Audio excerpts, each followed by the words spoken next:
Well, good morning, morning. and welcome to Westwinds. I'm Phil. This is Becky. Hi, and Phil. Hi, Becky.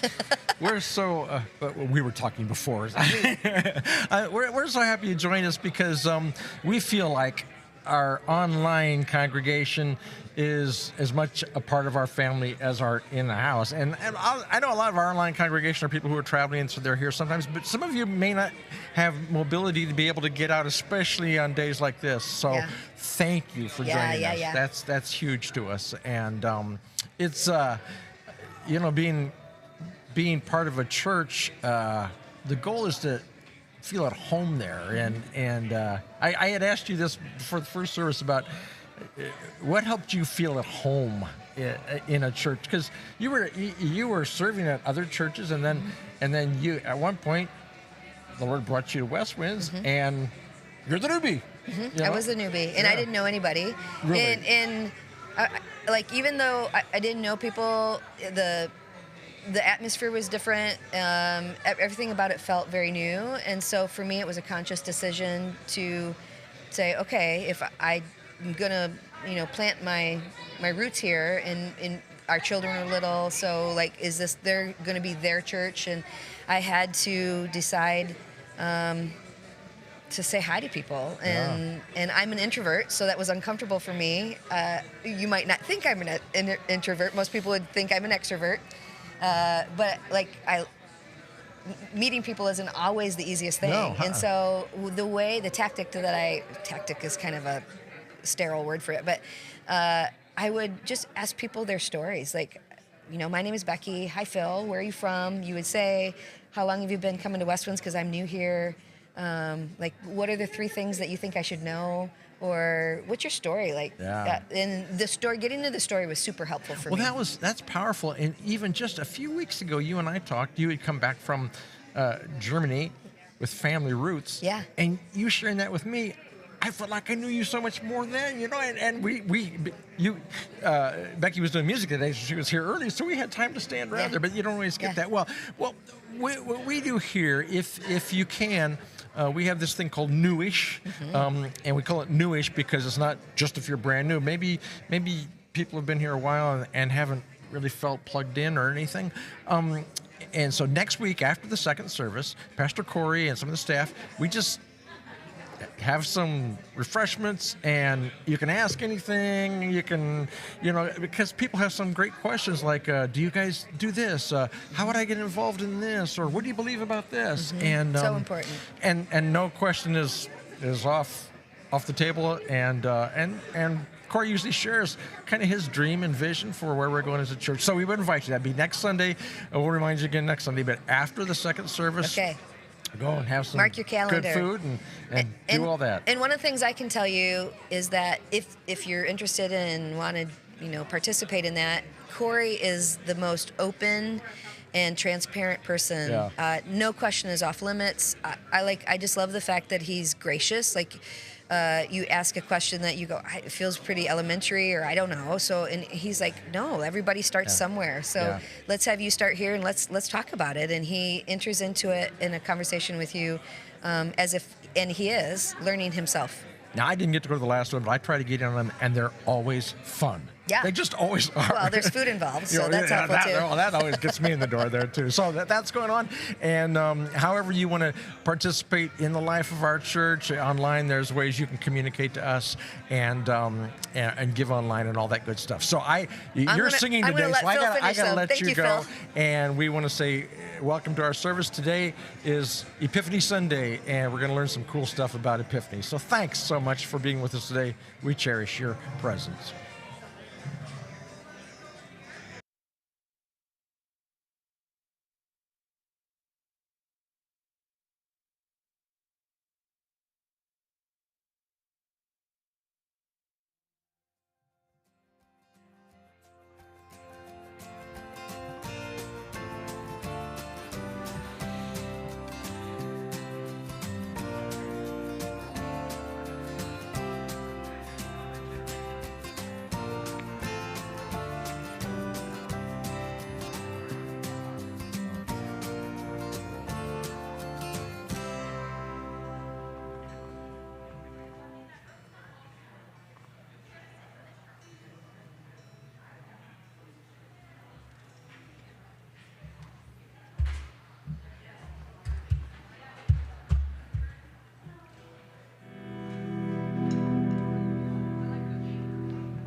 Strips the soul of its light, and we foolishly slipped 'cause we were all blind. But into the dark you brought in the light, but light without sight is perpetual night. Wounded healer, please give us light, give us vision, give us love, give us mission, give us courage, give us power, give us righteousness for this hour, give us joy, give us faith, give us life that we can taste, give us a cross. Jesus, give us you.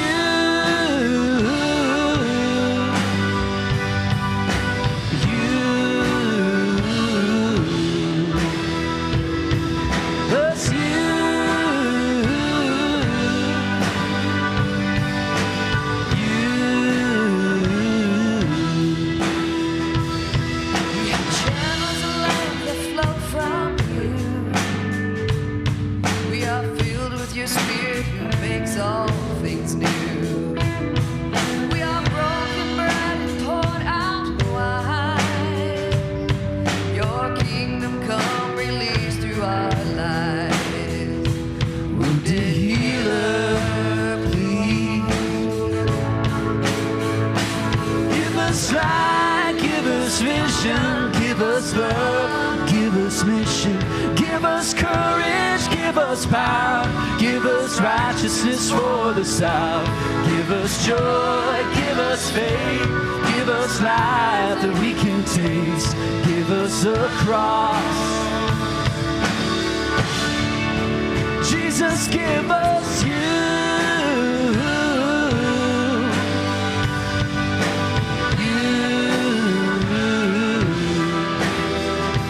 Give us you.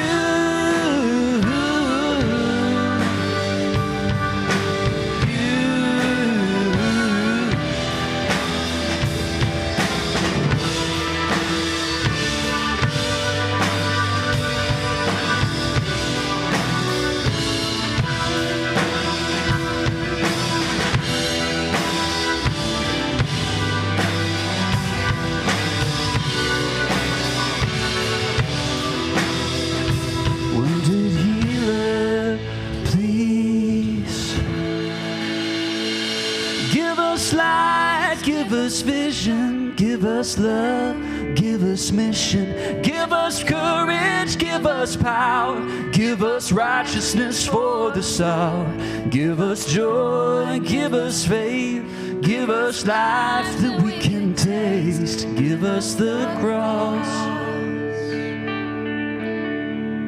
Jesus, give us you. All right, good morning. To those of us who are in the room together, as of right now, 11:04 a.m., and for those who are watching online, if you're just tuning in, welcome to Westwinds. This may be your first time. This may be your 1,000th time. I don't know which time it is, but we all know that it's January 5th, and we're a little extra crusty around the edges of our eyes and still trying to wake up from the lull and the chaos of the holiday season together. So that's what we're here to do. We're here to set our eyes and set our minds and set our hearts on something new, something fresh. So it's a new day. The sun is out. It's shining. It's going to be a beautiful day together. So what's going to happen next is we're going to keep singing music.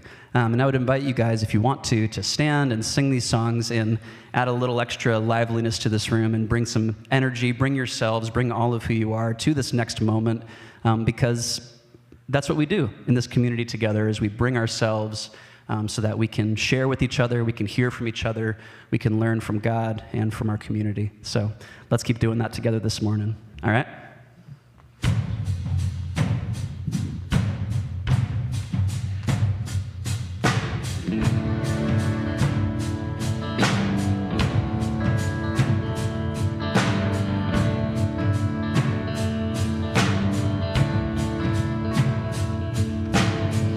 I open up to you,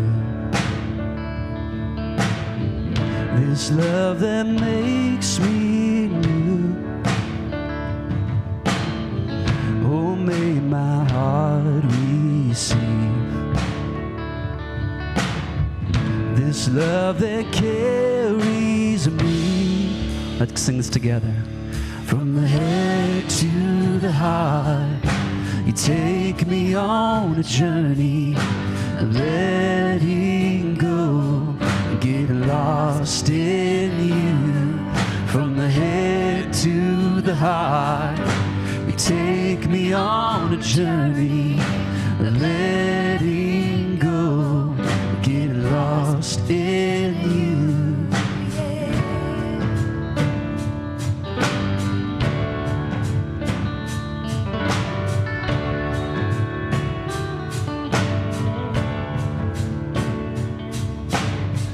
My heart is open wide. I will receive your light. You give me faith like a child. In you my heart runs wild. There's no shame looking like a fool when I give you what I can't keep and take a hold of you. Yeah, there's no shame in looking like a fool when I give you what I can't keep and take a hold of you. Yeah.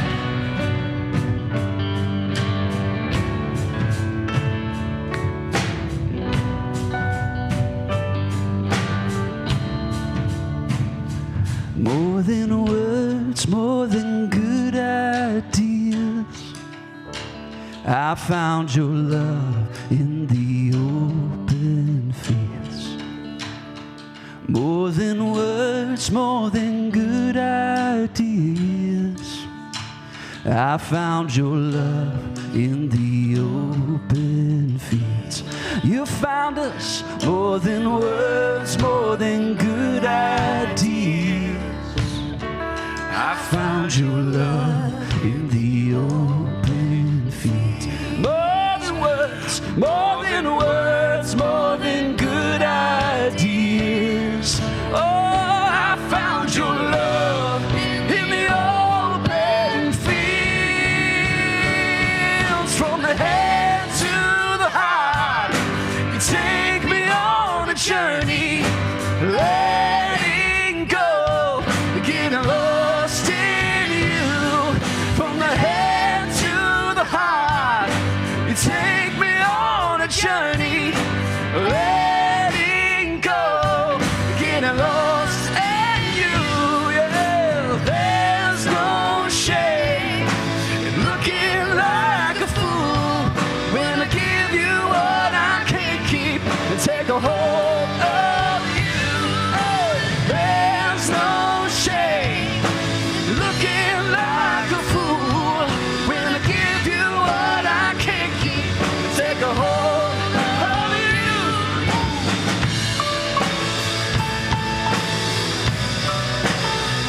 Take hold of you. Take a hold of you, yeah. Take a hold of you.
what I could not repay. Jesus, what else can I say?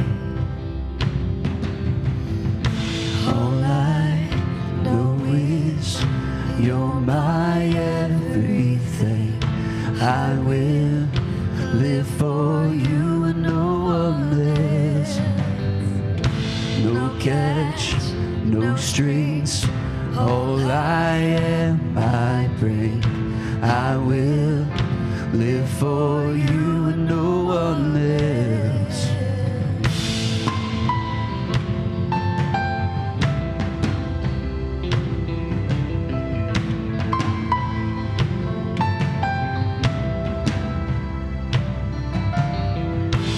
You've already done it all. You my Heart and save my soul. You've already done it all. From my next breath to my last, nothing less than all I have.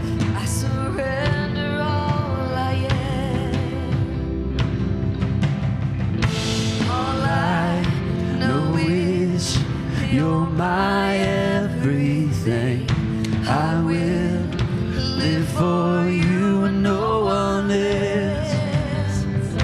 No catch, no strings. All I am, I bring. I will live for you and no one else.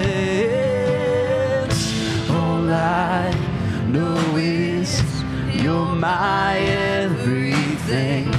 I will live for you and no one else. No catch, no strings. All I am, I bring. I will live for you and no one else. When I say I love you, I wanna say it with my life.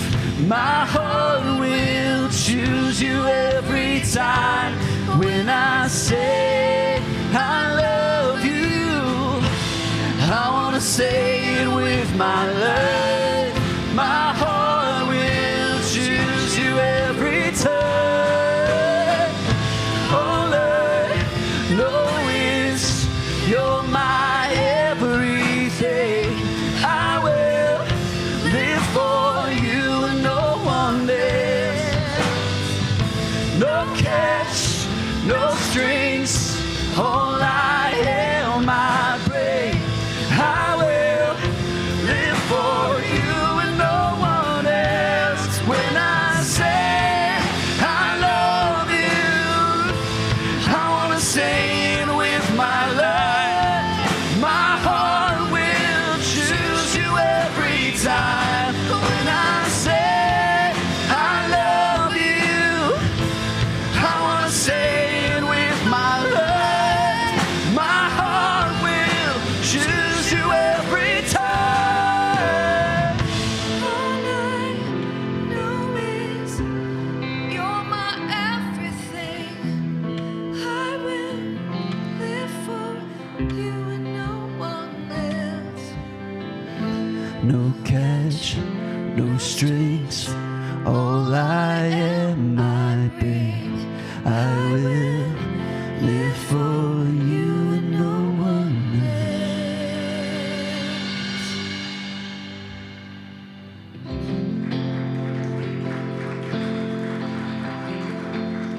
else. Let us bring all we are to this moment, into every space that we enter, even after this moment, for the next 45 minutes. May we be present together for each other and for the sake of Jesus and his good news. Be thou my vision, O Lord of my heart. Not be all else to me, save that thou art. Thou my best thought by day, oh by night. Waking or sleeping, thy presence my light. Waking or sleeping, thy presence, my life.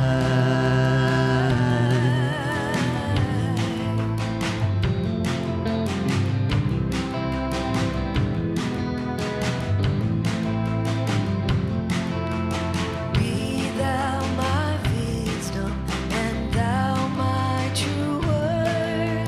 I ever with thee, and thou with me, Lord. Thou my great Father, and I thy true Son. Thou in me dwelling, and I with thee,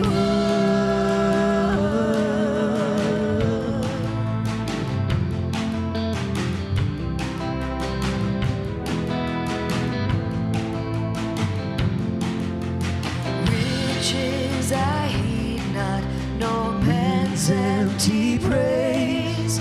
Thou mine inheritance, now and always. Thou and thou only first in my heart. High King of heaven, my treasure, thou art.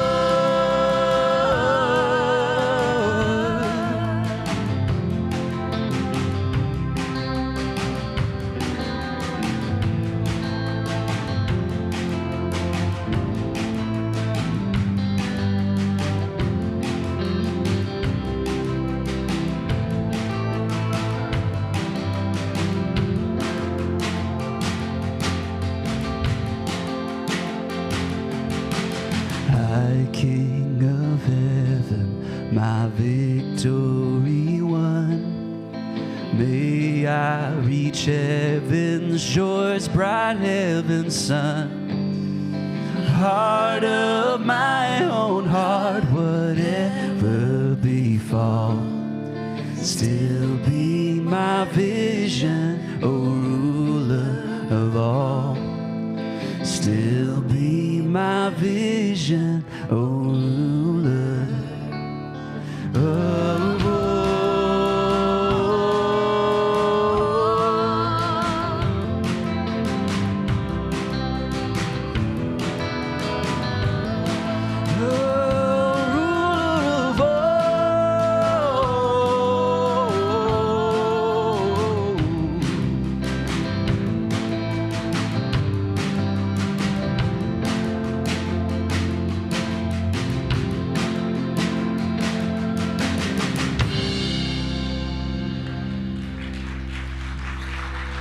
Thank you. You may have a seat. It's a beautiful Sunday, isn't it? Man, the sun's shining. A little brisk, but hey, we're Michiganders. I love this stuff.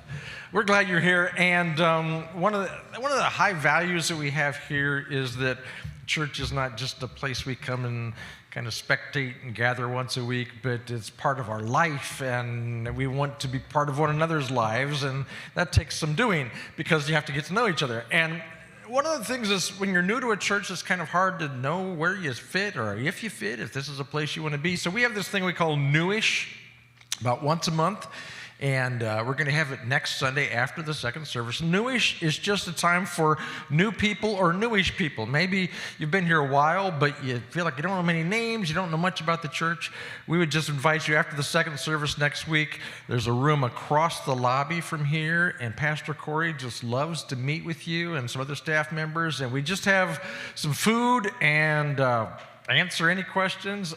Any and every question, no questions off the table, and it just is a chance for us to get to know you a little bit and you to discover more about our church and if this is a good fit for you, if this is feeling like home or can feel like home. So we invite you all who are new or newish to that next week, and we thank you for that. Giving is part of our work we do here, and you can give online, westwinds.org/give, or there's boxes in the back of the room and in the lobby.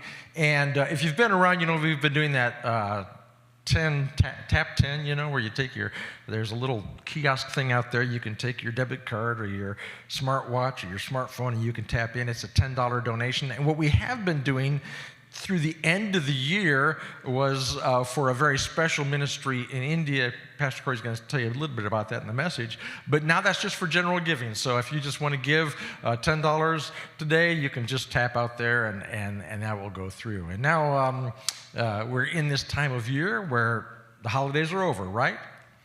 Wrong! Tomorrow's Epiphany, which means today is Epiphany Sunday.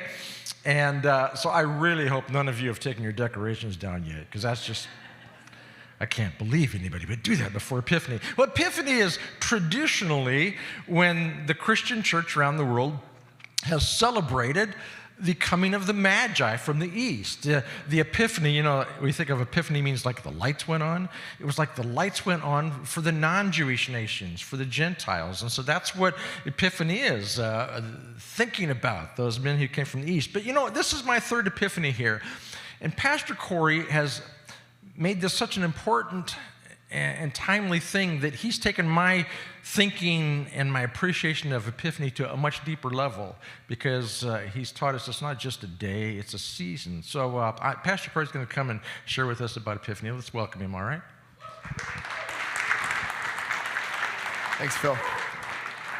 So I don't know what your kind of algorithms are doing if you're on social media, but my algorithms right now are filled with all kinds of things around making goals and reflecting on last year and assessing the wins and losses of the year previous, and it's starting to annoy me, all right? Like I don't need anyone else to tell me how much I failed last year and all the things I got to fix this year. This is one that came up on my feed the other day, and I think it's kind of mean. It says, your calendar is the most honest autobiography you'll ever write. It doesn't matter what you say your priorities are. Your calendar reveals the truth. Each block is a decision about what matters, stripped of pretense and rationalization. Your calendar isn't just recording your time, it's exposing your lies. Oh, I'm like, come on, like back off, all right? But I think this is the season, right, where there is this opportunity to reflect and then maybe make changes into the future. I think this is the season where maybe we recognize the distance between who we think we are and maybe who we actually are. I think that's what this is getting at, right? That if you look at your calendar, it might even tell the truth about some of the ways you're not who you think you are or who you say you are. I think there's other parts of our life that do this. I think you have a similar exercise with your bank account. Some of you are looking at your bank account right now going, oh man, like spent way too much money in this last season, right? Or that vacation you took last summer, all of a sudden the bills are coming due and the credit card's got to get paid, right? It tells the truth. It doesn't lie. I think we live in a time when maybe we could make assessments of where our attention goes, right? We live in a time where there's this like attention economy, where things are after our attention all the time. And I think Epiphany is a time in our Christian calendar to do similar assessments. It actually invites us to assess maybe a little bit of a longer term plan, but like what is the trajectory of our life? And is that trajectory a trajectory that we want to have? Is that trajectory a trajectory that is moving us towards living more and more in the way of Jesus, or is it not? So the series we're calling Epiphany, and the tagline, Stars, Struggles, and Stronger Wine, right? Stars, struggles, and stronger wine. Traditionally, there's this is the Magi story is probably the most famous, the most traditional Epiphany story where Jesus' birth is now being seen among the Gentiles. Struggles refers to the epiphany of Jesus being divine and human. This is the story of Jesus being baptized and then going into the desert. So it really brings in this epiphany of Jesus' humanity and his divinity. And then stronger wine is referring to Jesus' first miracle, when Jesus turns water into the wine, this wedding party trick he performs as his first miracle. So this week we're going to talk about stars, next week we're going to talk about struggles, and in a couple weeks we're going to tell the story of stronger wine. So we're looking today in Matthew chapter 2. Matthew chapter 2 is the story of the Magi finding their way to Jesus. Starting in verse 1 in chapter 2, it says, after Jesus was born in Bethlehem in the territory of Judea, During the rule of King Herod, Magi came from the east to Jerusalem. They asked, "Where is the newborn king of the Jews? We've seen his star in the east, and we've come to honor him." When King Herod heard this, he was troubled, and everyone in Jerusalem was troubled with him. Now, there's two reasons why people are troubled here. King Herod is troubled because these magi have come from the east not to honor him, but to honor something different, right? And so if you were an early listener, you would have known that King Herod was known as this kind of like insecure tyrant leader, obsessed with power, willing to do anything to hang on to power. So everyone in Jerusalem was troubled with him for different reasons, because there's what's King Herod going to do? Right? He's losing power. How's he going to respond? So he gathered all the chief of priests and the legal experts and asked them where the Christ was to be born. It's picking up in verse 7. Then Herod secretly called for the Magi and found out from them the time when the star had first appeared. He sent them to Bethlehem, saying, "Go and search carefully for the child. When you have found him, report to me so that I may go and honor him." Lies, all right? That's no intention. King Herod has no intention of honoring this child.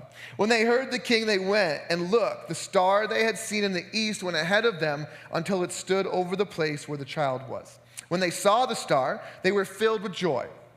They entered the house and saw the child with Mary, his mother. Falling to their knees, they honored him. This is the first point in the gospel stories where we see people worship Jesus. And these men are from the east. They're not Jewish, but they're Gentiles. They're not from God's people, but they're from those people, those other people over there, the first ones to recognize Jesus as king. Then they opened their treasure chests and presented him with gifts of gold and frankincense and myrrh. Because they were warned in a dream not to return to Herod, when they went back to their own country by another route. When the Magi had departed, an angel from the Lord appeared to Joseph in a dream and said, "Get up, take the child and his mother and escape to Egypt. Stay there until I tell you, for Herod will soon search for the child in order to kill him." When Herod knew the Magi had fooled him, he grew very angry. He sent soldiers to kill all the children in Bethlehem and in the surrounding territory who were 2 years old and younger. That's why we wait to tell this story till after Christmas, right there.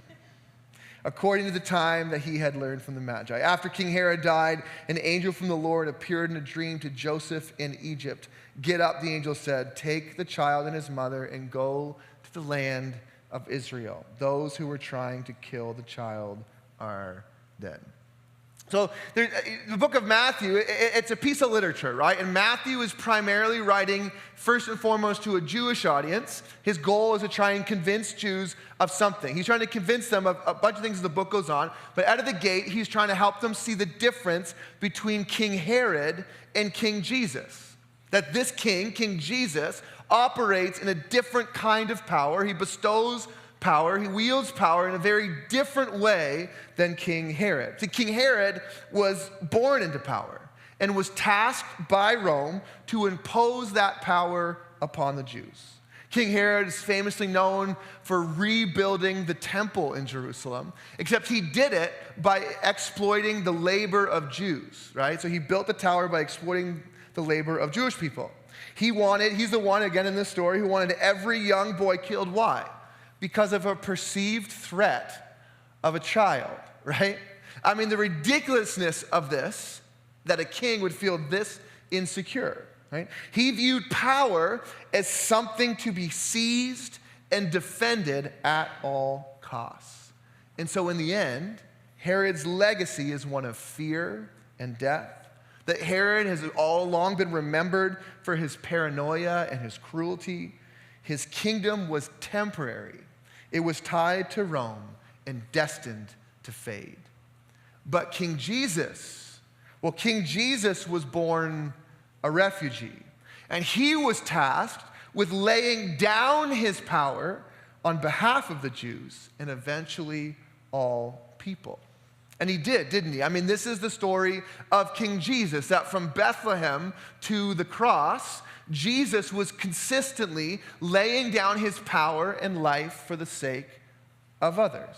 It's Jesus in the book of Matthew who teaches these kinds of things. He says, the Son of Man, talking about himself, did not come to be served, but to serve and to give his life as a ransom for many.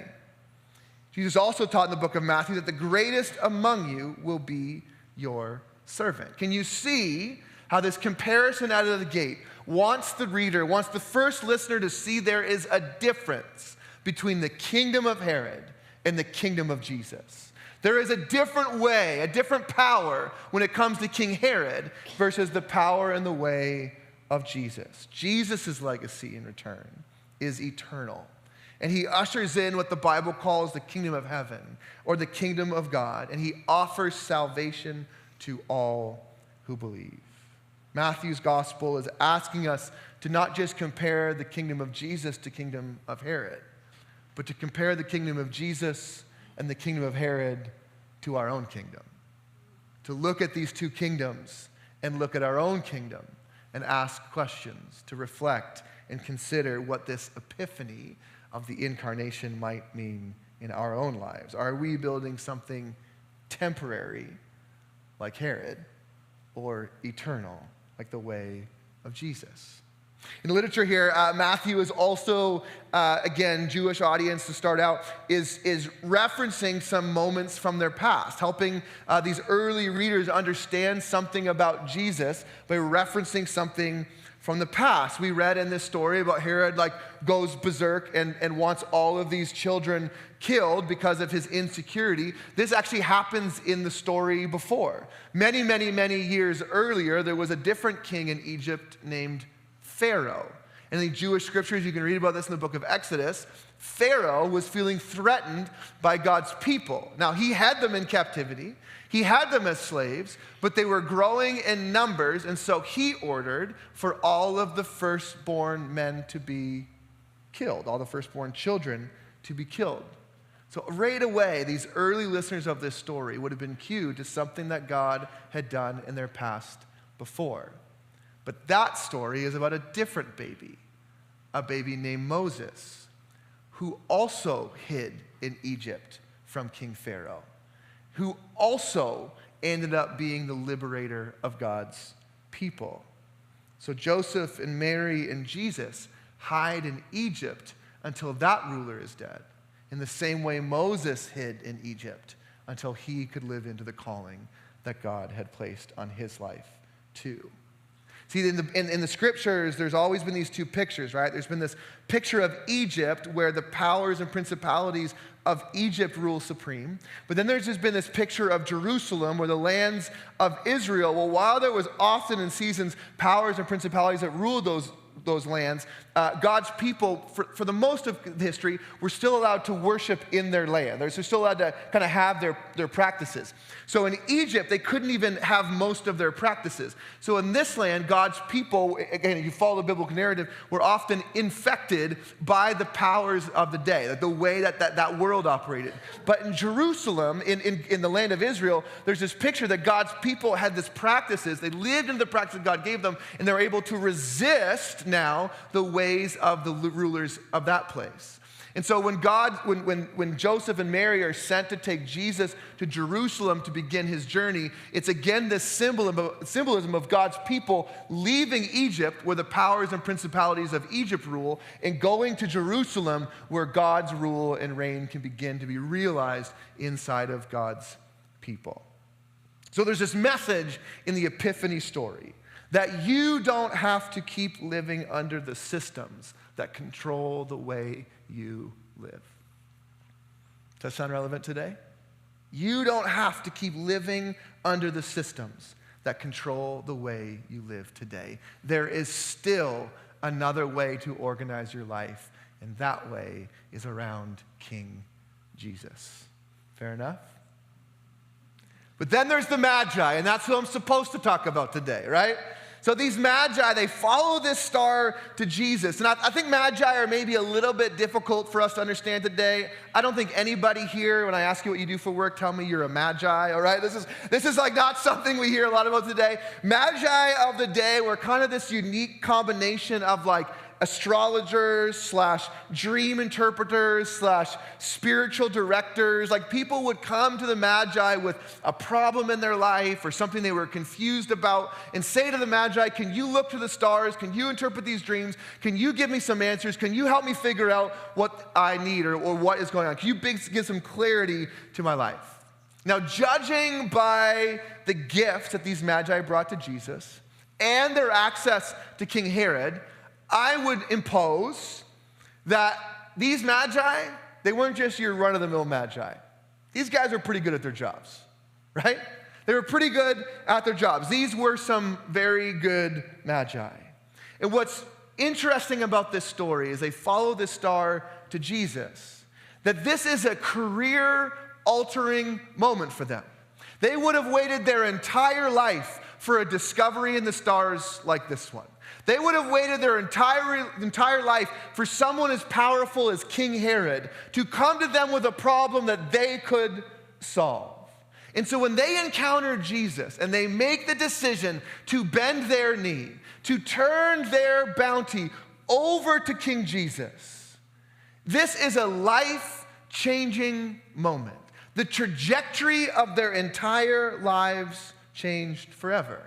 That they decide in this moment to give up their bounty to honor this child, then receive the bounty for turning him in. They've spent their entire life in pursuit of such a discovery, and they choose the prosperity of the baby over their own prosperity.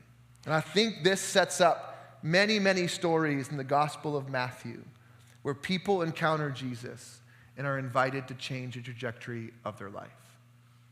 Over and over again, if you read the Gospels, people will encounter Jesus and they'll be invited to remain on the trajectory that they're living on or to change it.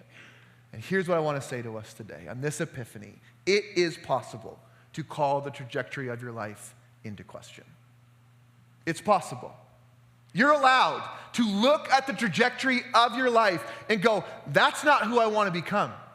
The direction of my life right now is not the kind of person I want to be.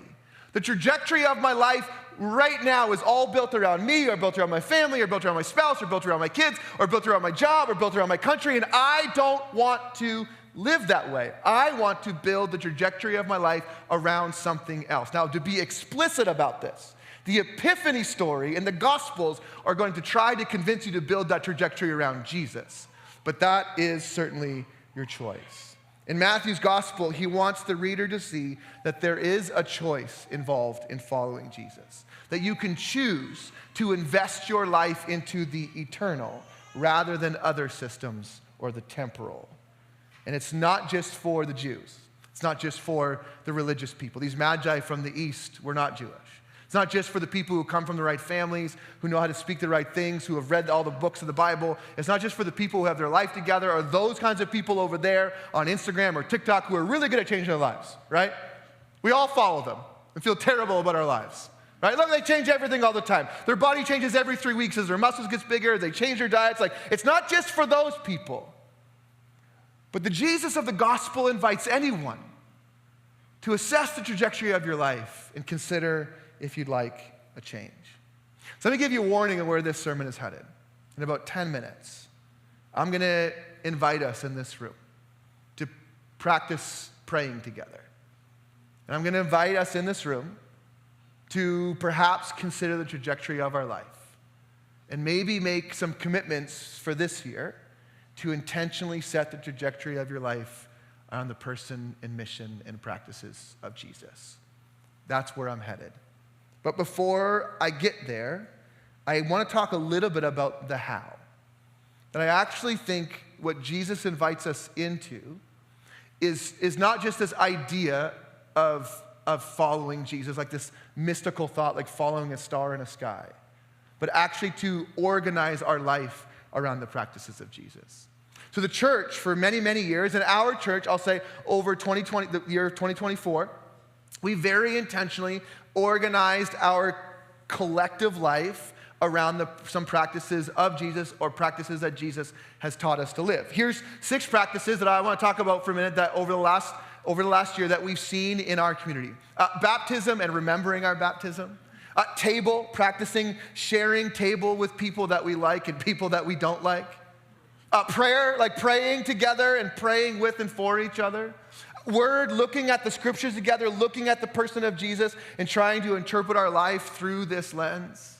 Sharing of resources, this is a practice that we do together, that we've shared our resources together this year.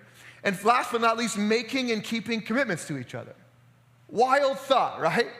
That this is a part of what it means to be a follower of Jesus. Let me talk about these in our community. So this year in our community, we've been able to baptize people 18 different times. 6 of them just last Sunday.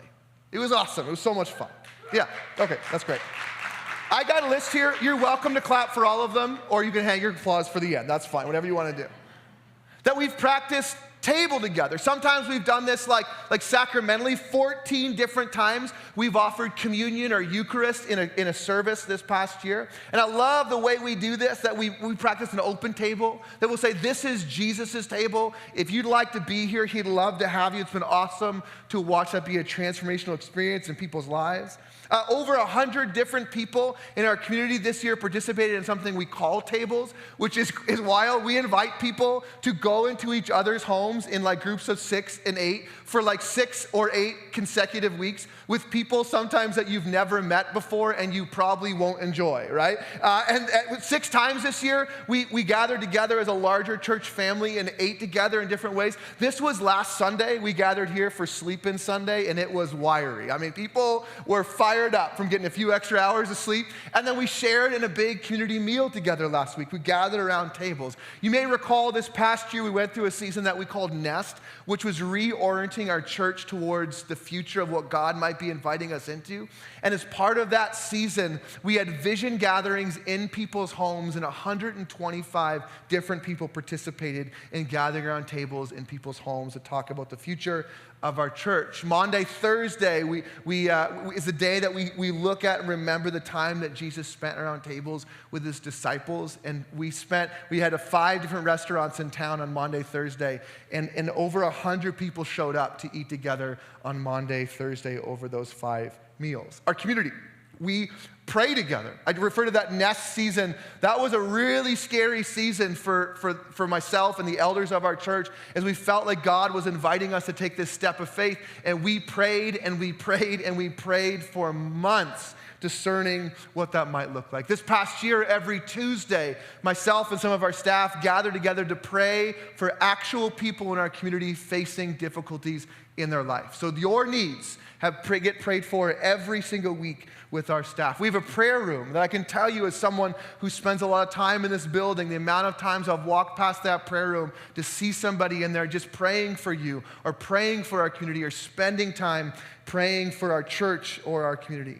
On Sundays, we gather together and we have all different modalities of prayer, right? We'll sing our prayers, we'll speak our prayers. This picture, is actually my favorite prayer moment from this past year.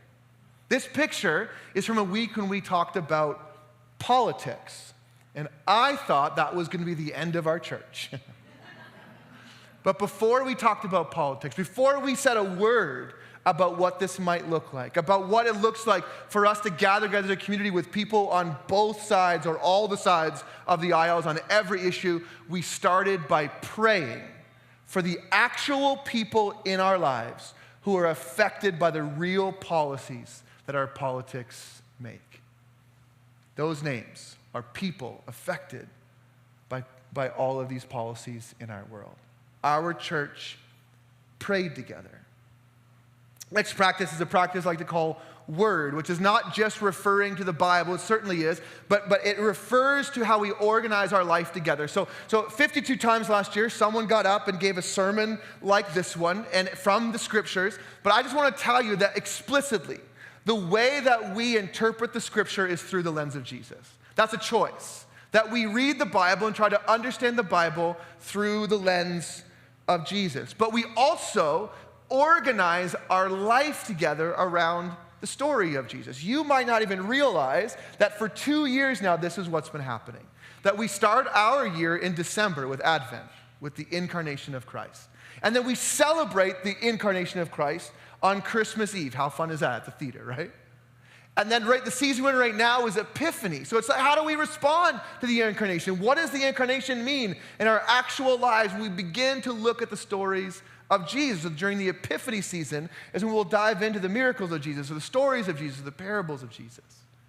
And then Lent is the season we walk with Jesus towards the cross. Eventually we hit Easter, where we get to celebrate the resurrection.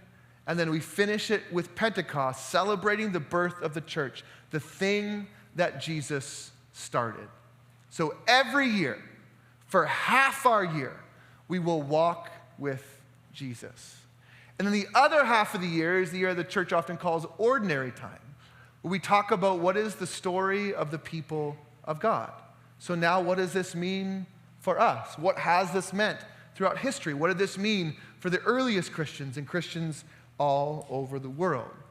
We intentionally organize our life together around the person, mission, and way of Jesus. The fifth practice that we shared together was sharing our resources together. Every week, we invite people to share their money on purpose, because sharing our resources together is a part of how we live and practice the way of Jesus. But then other times, we get to do some really cool stuff, right? So some of you have been around over this last month where we've been having this Give 10 initiative, right? Our friend and partner in India, Thunk Lal, it was about 6-7 months ago, I stood on the stage and read a letter for him sharing his story about how his house has been demolished and 60,000 of his tribal mates have been refugeed. And people just started lining up, wanting to support him and figure that out. This Christmas, we raised over $10,000 to put clothes on folks in refugee camps in India. That's Thunk Lal. Yeah, you can celebrate that. This past week, Thunk Lal sent me a video that he asked if I would share it with you. Would it be okay if I shared that video today? This is from Thunk Lal. What is your name? My name is Cynthia. Okay, your name is Chung Tim. What did you get? You show me in the saddle. Okay, lollipop and pencils and stationery kits, and then you got a warm cloth. Okay, kaki payet yo, thank you, Tio. Thank you. Okay. Pastor Corey and Westwinds Community Church family, thank you so much for your generosity, and my people will remember for life, and they are eternally grateful that these are the people whose church were burned, whose house were burned, whose property were destroyed, and they are refugees here in our own land. They are persecuted because of their faith, and their churches were burned, and innocents, many of them lost their families, their friends. Now here they are in relief camp, refugee camps. So your gift and all this gift, they receive it as a Christmas gift. I have told them, and they're very, very happy. They will just thank you so much, and we really want to say a big thank you to you, and may God bless you for your generosity, and this will change their life, and it impact a lot to them. Thank you so much. Merry Christmas to you and your family. God bless you. Thank you. Yeah. Yeah. If I could just go on a little tangent before I hit this last point, is that I think sometimes we share things like this, and there's this like temptation, I think, to almost like deflect and just kind of be like, oh, like look what God did. Can I just tell you that the story of Scripture is not about just what God is doing. The story of Scripture is how God partners with humanity to do good things in the world. That we have agency to do things in the kingdom of God. And so what I'm bragging about right now is you. I'm intentionally bragging about our community right now because so many of you took agency this year to build your life around the way of Jesus, and we're now seeing how God multiplied that agency in our midst.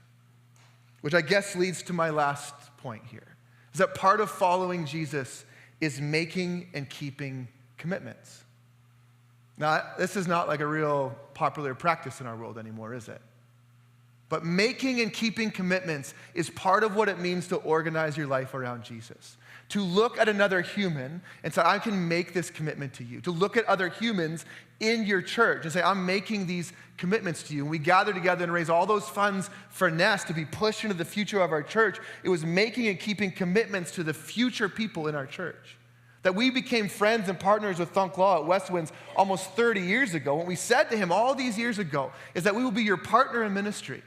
That we are with you. We had no idea back then that the day would come when he would be refugeed with his tribal mates.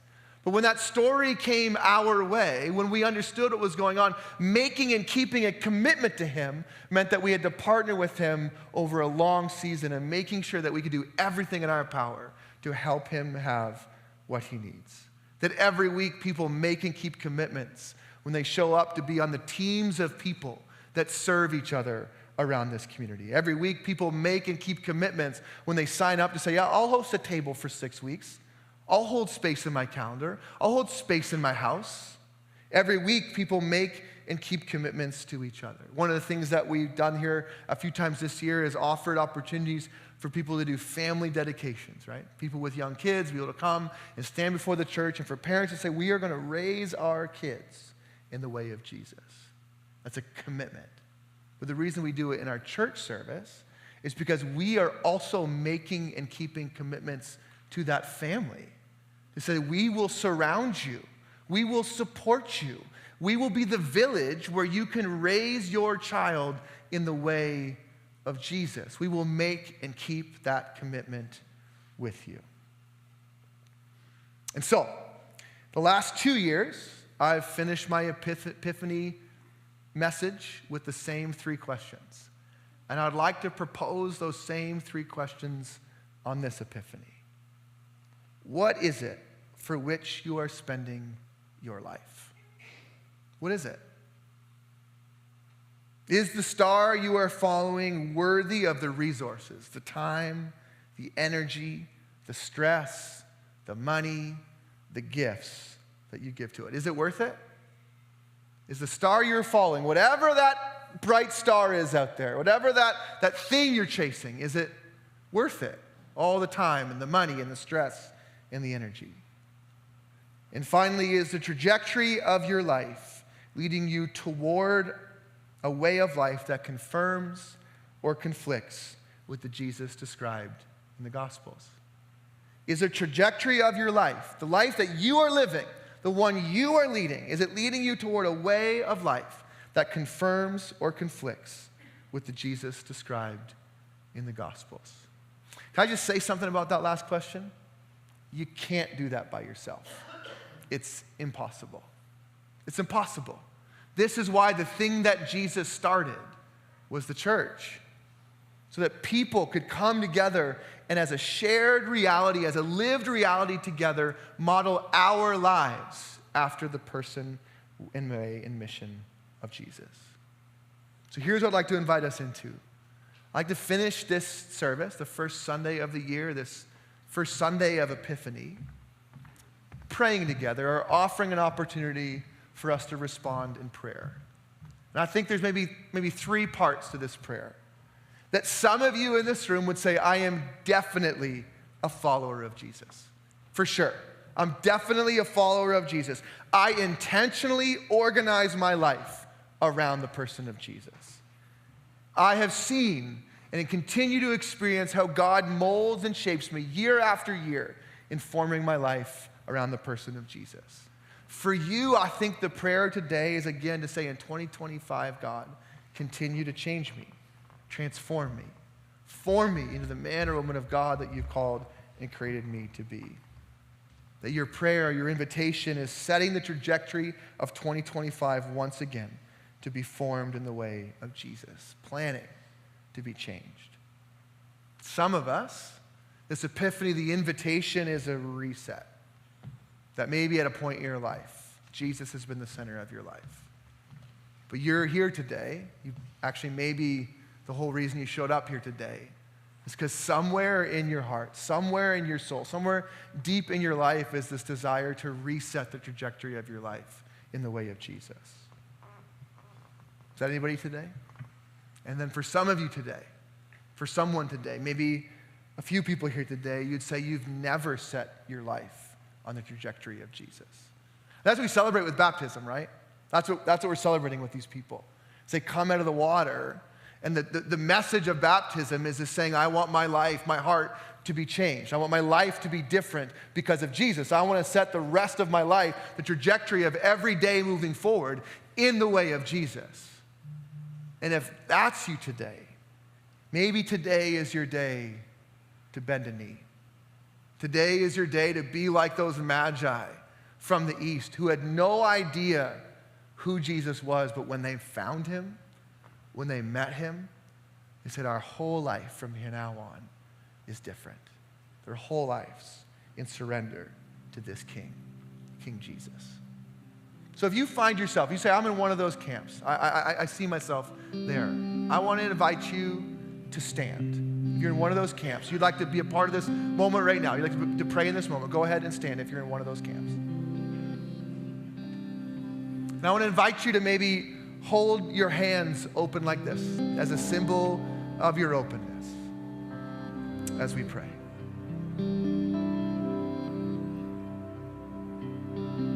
God, we gather here today as a response to your incarnation. That we gather every Sunday in this place because we believe that King Jesus walked this earth, laid his life down, and gave his life generously away so that we might live too.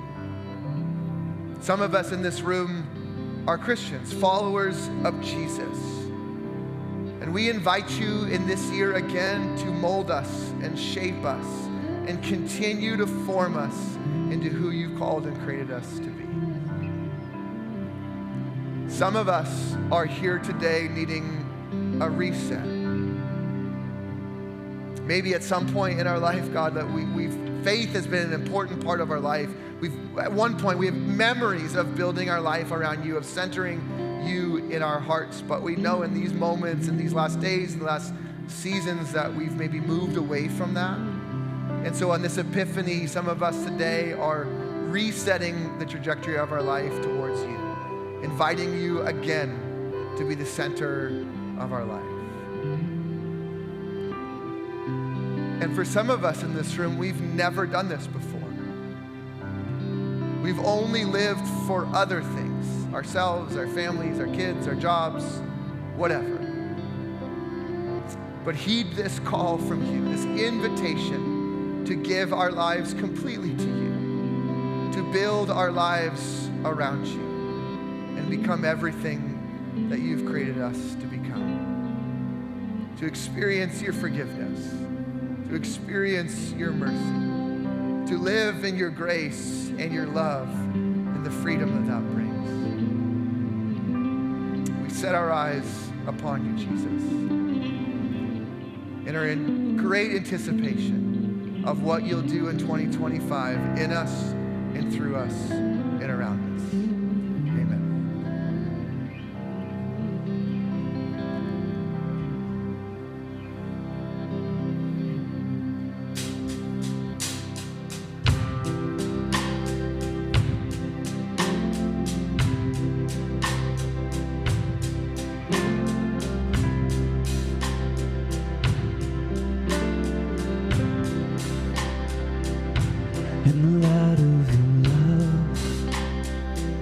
So pure and so clear, there's nothing I want,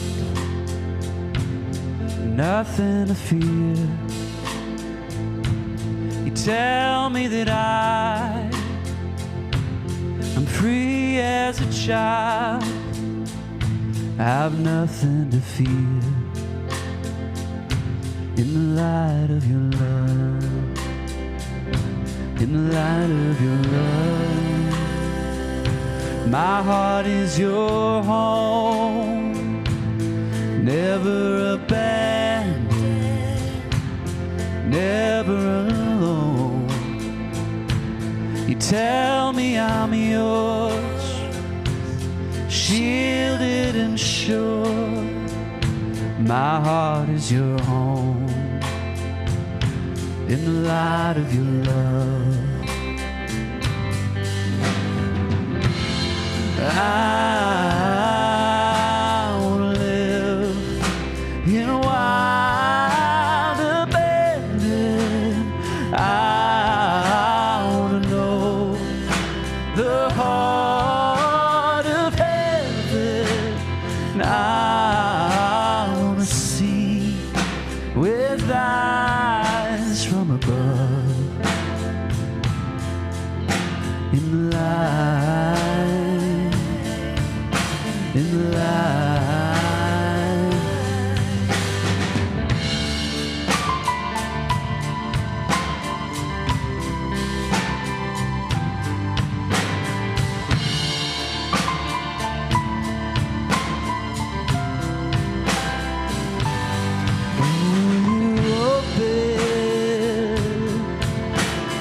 Open up my eyes, will you open? Open up my eyes, will you open? Open up my eyes, will you open? Open up my eyes.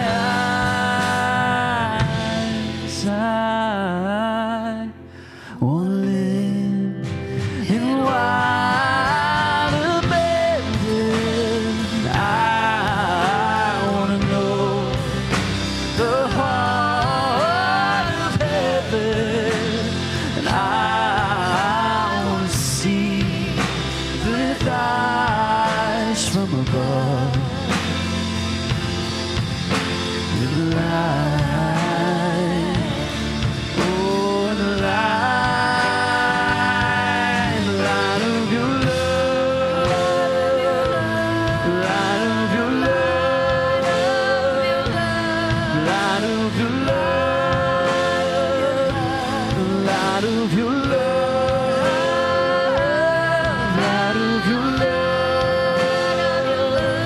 the light of your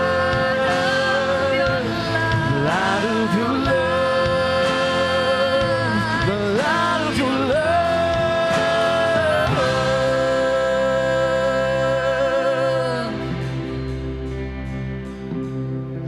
So let's set our eyes and our hearts and our minds on what's ahead of us. And we'll see you again soon.